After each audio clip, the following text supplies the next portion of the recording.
The portfolios to be examined during this session are TAFE SA and Higher Education. The Minister appearing before the committee is the Minister for Education. The estimate of payments relate to the Department for Education in the order of $3,287,483,000 and administered items for the Department for Education at $375,932,000.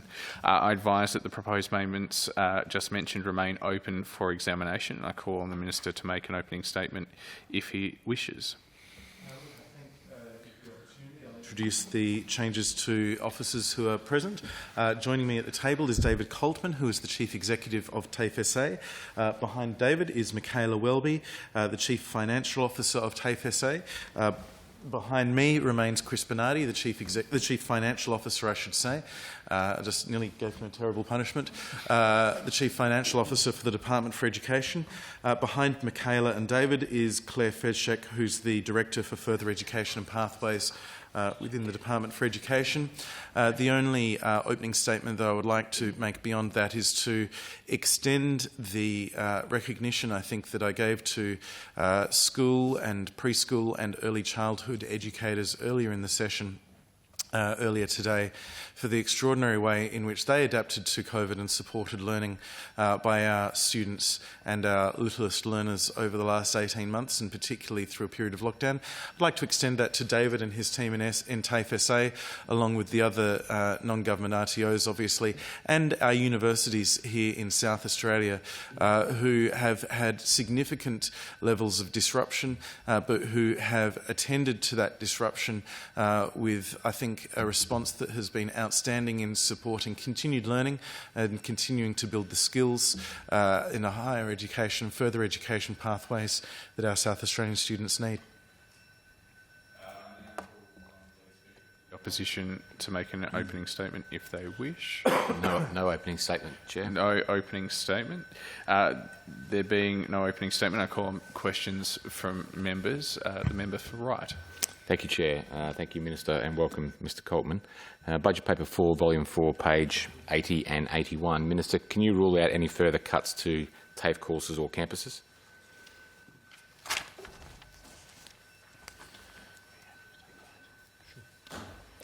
I'll invite Mr Coltman to respond.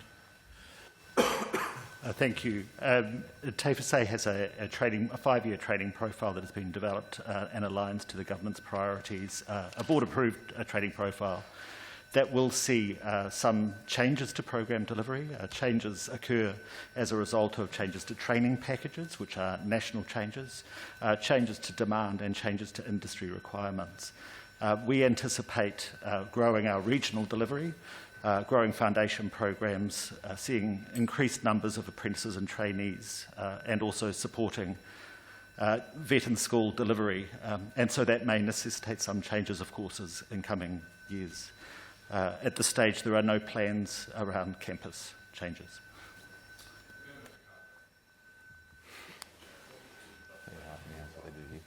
For and take the Minister to page 83. Further to the question asked, can the Minister advise the committee how the government's new investment in TAFE SA will enable the organisation to deliver for our state? Absolutely, it's an excellent question. The government's committed to developing a viable, skilled workforce that's ready for the jobs we know exist today and that our businesses and industries need, as well as those in the future. And there's been a significant investment in TAFE SA in this budget. It's a $215.5 million investment in TAFE SA over the forward estimates to deliver a contemporary, sector-leading public provider of vocational education. This funding, of course, is in addition to the $173 million this government has invested into TAFE SA over the last 3 years, over and above the budget left to TAFE SA by the former government. All up, that's an investment of nearly $400 million by this government of new money that TAFE SA didn't have before as a result of budget cuts and the budget settings left in place by our predecessors. Importantly, our investment will contribute to the economic future of South Australia by training the skilled workforce that employers and industry need. Our investment will establish TAFE SA as a cornerstone of excellence in vocational education training delivery nationally and deliver a sector-leading, contemporary, efficient and adequately resourced public provider of vocational education. This funding will ensure TAFE SA continues to innovate and modernise its services to meet the future needs of our community, our industries, our employers and our students who are looking to upskill or get skills to have jobs. What you see in this investment is a stronger focus on students. It provides more access to science, technology, lecturers, high-quality learning opportunities, no matter where you live or what you're studying. Some of the key outcomes we're expecting TAFE SA to deliver are the introduction of sector-leading learning approaches, building on technology investments. Specifically, TAFE SA will be looking to transforming its trades delivery program, bringing flexibility and agility to employers, apprentices, trainees and students. We recognise the importance of building the number of skilled and qualified apprentices and trainees right across South Australia. Also, greater investment into our TAFE SA lecturers to support lecturers to do what they do best in education and training. TAFE SA will invest in advanced scheduling solution, digital course delivery solutions and appropriate academic support systems. This will allow lecturers to reduce administrative work and improve the overall student experience at TAFE SA, optimising student completion rates. A new network of student facilities across regional locations. TAFE SA will be developing student engagement hubs to provide spaces that allow students to access computers, the internet, learning tools and learning support facilities to help them succeed. And there'll be a technology uplift in course delivery. This will support a broader range of people across the state to learn no matter where they live. Students across the regions will be provided with greater learning opportunities through this groundbreaking innovation in the vet sector. This upgrade to course delivery will make it easier for people from the regions to stay in the regions to do their study and work and to stay connected to regional communities. A clear path for improvement has now been implemented, addressing the underperformance of the past, providing a clear vision to meet our high expectations of the future. The government invested in $170 million in a fresh start for TAFE SA. We've now got another $200+ million towards a bolder and brighter future for TAFE SA.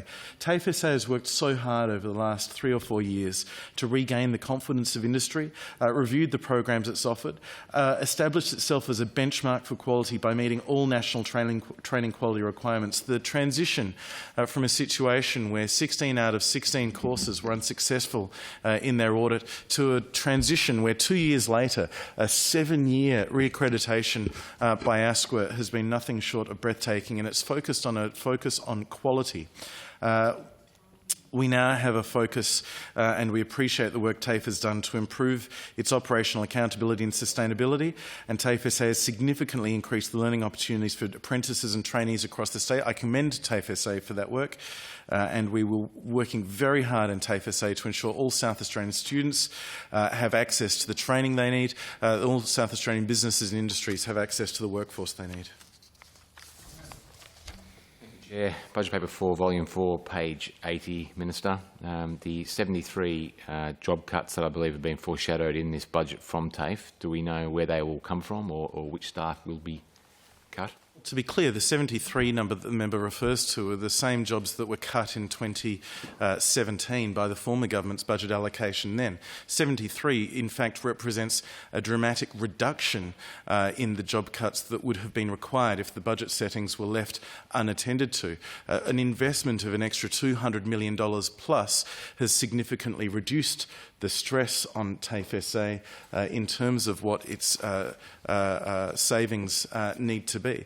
I just don't think it's possible to underestimate the dramatic challenge, the dramatic, unreasonable and fanciful challenge that was imposed on TAFE SA by the budget settings from decisions in 2015 and 2017. Certainly the TAFE SA board identified to me that they felt that the revenue projections were utterly unrealistic and fanciful and that the savings provisions were inappropriate. The TAFE SA organisation worked with us to identify what was necessary going forward, and in relation to the particular where those targets may fall, whilst efforts will be made to reduce FTE and obviously improving efficiencies in some ways, there are some roles that cease to be required as certain administrative processes are able to be automated, for example. TAFE SA is also looking at utilising other means to meet these targets, such as potentially increasing revenue or overachieving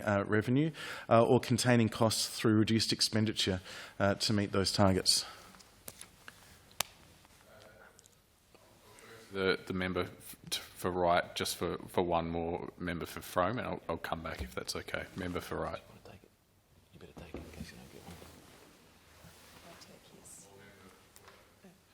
Thank you for your flexibility, Chair. It may be that you suggest that I speak to the Minister for Innovation and Skills, but given the order of questions, I'll start here. My question relates to the management of the former TAFE site in Port Adelaide and the contract that exists between the government and the naval group, and whether that covers the area that is currently taken up by the Maritime Fisheries Academy. Is that in your area of responsibility? And if so, has that area already been leased to Naval Group or not? Page reference and citation, please, member. The area that is currently occupied by the Maritime Academy, the lease is with them. There are 3 tenants at the Port Adelaide TAFE SA campus. One of them is the Maritime and Fisheries Academy, one of them is Work Skill Australia, and the third is the Naval Group. And indeed, the area that's currently occupied by AMFA, the lease is with them, but as the member is aware, there's some negotiations in relation to its future use. Not formally a member of the committee, I use my discretion to recognise the member for Frome. Member for Frome. Just hang on. Thank you, Mr Chair. Just getting back to your previous answer about TAFE reduction numbers in the 73, can you give an indication or commitment that there will be no reductions in the TAFE numbers in regional South Australia, particularly in Port Pirie, Clare and Port Augusta? Look, I thank the member for the question, and I'm sure that the member any minute will be saying thank you to the government for this significant investment in new funding to TAFE SA, because the government of which he was in the cabinet in 2015 and 2017 provided such a dramatic cuts to the funding in TAFE's forward estimates that it was just an absolutely extraordinarily devastating situation facing the state of South Australia if the government of which he was a part settings had been allowed to continue. Hundreds and hundreds of jobs proposed to be cut under the settings left by the former government of which the member was a member. In relation to those 70 positions, we're certainly not looking to make any cuts in the areas the member has identified. As I said previously, the board is also looking at other ways that may either deal with the revenue or the savings aspects in question.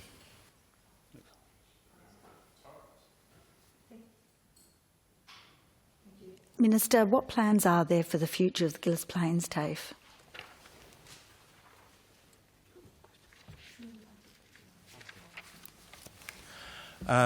Business as usual, effectively, is the plan at Gillies Plains. There's some great work being done there, and I'm sure that it will continue to be. Member for Wright. Thank you, Chair. Minister, budget paper 4, volume 4, page 80. In your time as Minister, have any TAFE courses that were revenue positive been cut, either in metro, regional or both?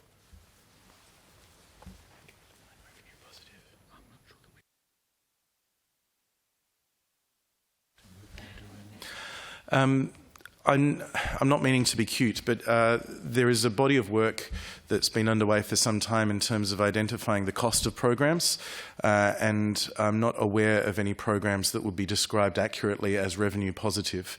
The work that TAFE SA does requires a government investment. There is some fee-for-service work, but even in that case, there's often significant costs associated with that, and fee-for-service work doesn't necessarily generate a profit as such. So the work that is underway in the costings piece of work is going to be very useful to TAFE SA in its work going forward. I think that it's something that has been incredibly complex, but is work worth doing. And but in terms of revenue positive, the Chief Executive hasn't identified that there are any to me, certainly not that have been cut. Thank you, Minister. Same budget line. Perhaps I can give some specific examples. Early childhood education and care, individual support, disability, individual support, ageing, they weren't courses that made any, or that TAFE derived any income from or any revenue?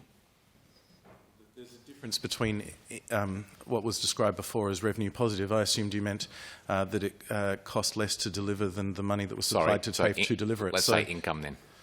Well, every course has some level of income. Somebody's contributing to it, even if only the government is paying TAFE to do it. I'm not sure whether the member is trying to get at whether there is money that is coming into TAFE. Every single course that happens, there's money coming in from someone. It's either coming from the government or from business or from the student. And the point that I was making earlier, and the point that was made to me by the Chief Executive, is that pretty much every course requires investment by the government to make it viable. Now, the courses that the member specifically refers to, I think, I stand to be corrected, but I think they comprise some of the areas where the metropolitan delivery going forward, if they're part of the subsidised training list, then the courses that are subsidised by the Department for Innovation and Skills will be delivered by non-government providers in the future.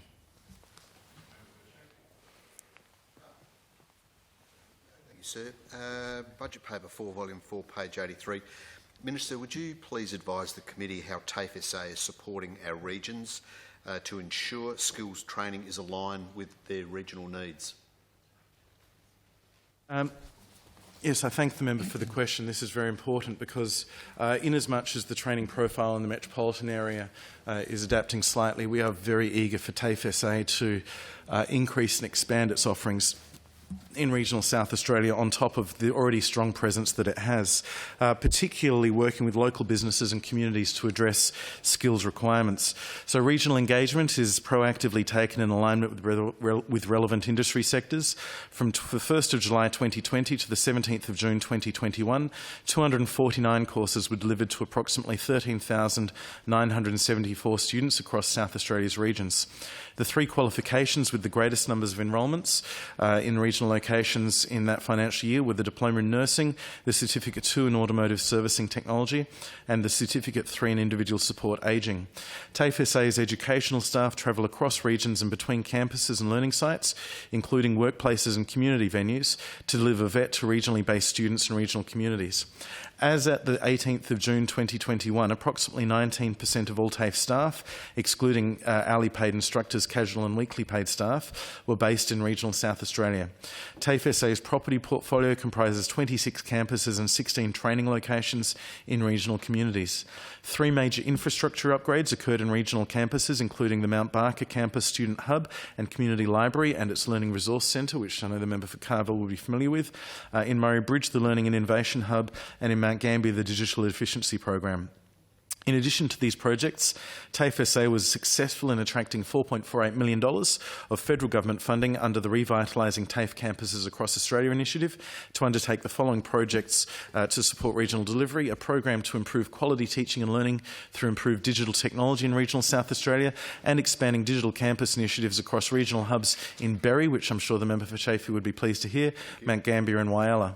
TAFE SA is also working on establishing regional study hubs that will have enabled digital infrastructure to allow students in the state's regions to have a wider range of training opportunities and education providers at their fingertips, and it's hoped that this investment will also improve campus facilities and bring some of TAFE SA's digital infrastructure to a modern standard expected by students and industry. In addition to that, David Coltman, as the CE and TAFE, has been working on a regional strategy. I might just ask 30 seconds to a minute from David on expanding on where that's up to. Thank you, Minister. TAFE SA is committed to improving the quality education it delivers to rural and remote and regional communities. As the Minister mentioned, 90% of our staff are based in regional areas, 36% of our students. The training profile that we have developed for the next 5 years focuses on a growth in regional delivery, including apprenticeships and trainees, foundation skills and vet and school provision. That regional delivery growth sets a target of a 27% growth over the next 5 years, from 2021, where we have forecast 1,681,000 contact hours, to a 2,132,000 contact hours in 24-25. The TAFE SA Regional Plan 21-22 identifies the strategic areas of focus and the indicative tactical initiatives that we will focus on and the measures of success. The plan was developed collaboratively with senior leadership representing all TAFE SA business units, and then informed by extensive public consultations, as well as input gained from ongoing engagement with regional stakeholders. The plan aligns with our strategic plan of 2019 to 22, as well as the government objectives for the state. External stakeholders will be able to access a copy of the draft regional plan via the TAFE website in the coming weeks. TAFE SA will then be engaging with external stakeholders via an online feedback form, which will be promoted using direct email, using our dedicated regional stakeholder list. TAFE SA staff will be encouraged to provide feedback on the draft plan via internal communication mechanisms also. TAFE SA students will be encouraged also to provide feedback on the draft plan via student-specific communication channels, and all feedback received will be considered and used to inform and finalise the TAFE SA Regional Plan 21-22 and its implementation. Thank you, Chair. Budget paper 4, volume 4, page 80, Minister.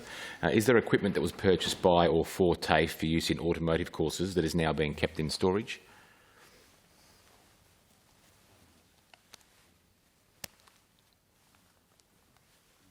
I'll invite the Chief Executive to respond. The automotive equipment largely is stored at our Regency campus in the facilities there. Chair, same budget line. Thank you, Mr Coltman. Is TAFE, Mr Coltman, you or your agency in negotiations with any private providers about having access to that equipment? A request has been made to see whether unutilised equipment could be utilised by private trading providers. Thank you, Chair. And who is the private provider who has asked for access to that? Thank you, Chair. Same budget line again. What's the value of assets given free by TAFE to private providers?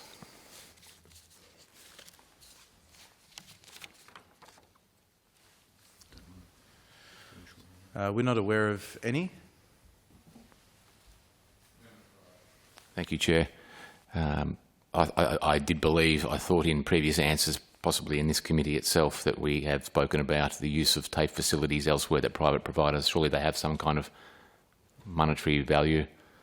Yes, and by and large, we endeavour to seek some monetary reimbursement for that. I'm thinking of the member for Port Adelaide's questions earlier. I know that there's some dispute over the quantum of that monetary consideration. I know that some providers, I mean, that one, for example, was given access to TAFE facilities for many years. That I think it was almost a peppercorn, or certainly a very low rate, and that's something that TAFE SA is obviously in negotiations with at the moment. But even if it is at a low rate, there is always some sort of engagement between the providers, is the understanding I've gotten from Mr Coltman. Thank you, Minister. Thank you, Chair. The same budget line as before. Regarding what was a $275 million funding shortfall, which I understand is less than that now because the government has paid down some of that or has contributed towards that funding shortfall. But was any of that amount attributable to the cessation of courses like the ones I mentioned before, which were actually high volume, or, you know, I guess the Minister disagrees with my characterisation of revenue positive, but I'm sure there are courses that must have been profitable in some way, at least for the agency, that are no longer running, like the 3 I mentioned before. Funding's an allocation funding, so it's not related to specific courses at the moment, so cancelling one course doesn't necessarily reduce the funding. The broad answer is no, and I'll ask Mr Coltman to explain why. Our funding is an allocation funding, which is for delivery of a range of courses, there's a range of which we are able to deliver from.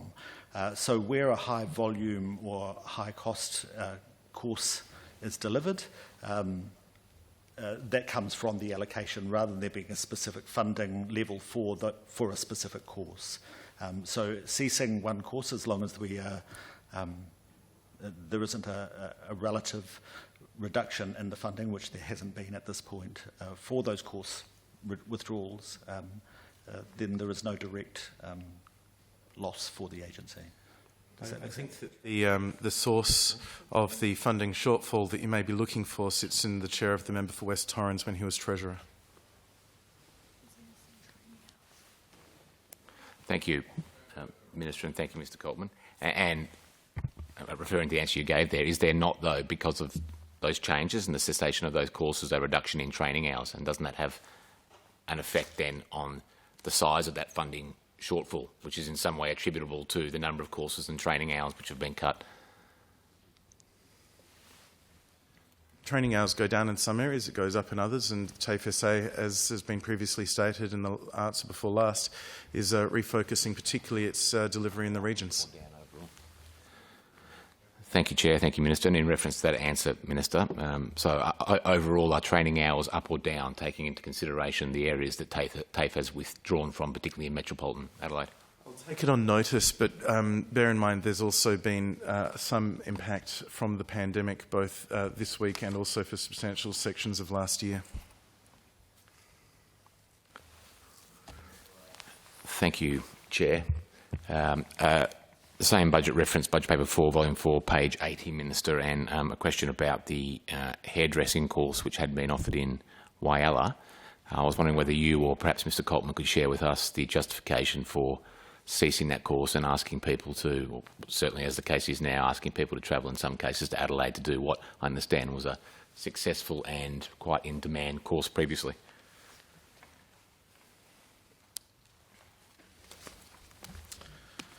In relation to hairdressing at Whyalla, it's fair to say that there was issues in relation to the numbers of students being interested and a decline in the numbers of students being interested, and therefore staff being retained in Whyalla for a relatively low number of hours of work over the course of the year to be done in Whyalla. That said, we're very committed to seeing the opportunity for continuing delivery of the Hair and Beauty program in Whyalla. Enrolments in hairdressing programs for students, apprentices and trainees in Whyalla will remain open in 2022, as I understand, and effort is being expended by TAFE to ensure that the form that the course will take in 2022 and beyond in Whyalla works for students, teachers and all stakeholders. The board will provide an essential oversight, governance and risk management role through this process. It just might not necessarily be delivered by the same people, I think, who were previously based in Whyalla itself as full-time in Whyalla. Thank you, Chair. Thank you, Minister. And keeping on that subject, what is the future then of what I understand is a purpose-built hairdressing facility that is there at the Whyalla TAFE? We'll be teaching hairdressing in it. Will it be used to its same capacity as before?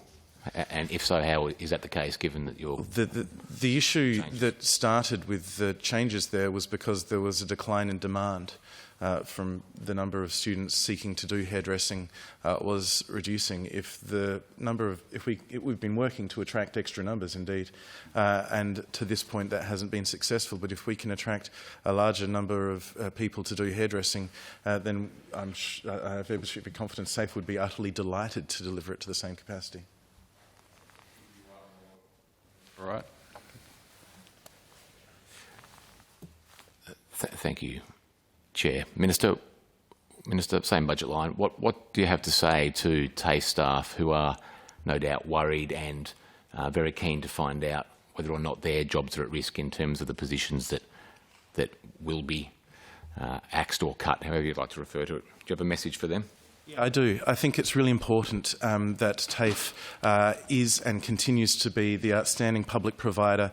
It's a hallmark for quality in South Australia, is known for its quality and indeed is the first choice in many areas for businesses and students to go to if they're seeking to upskill their workforce, if they're seeking to engage with our public training provider to encourage more people into a skilled workforce, or if they're students, whether they're seeking to get their training.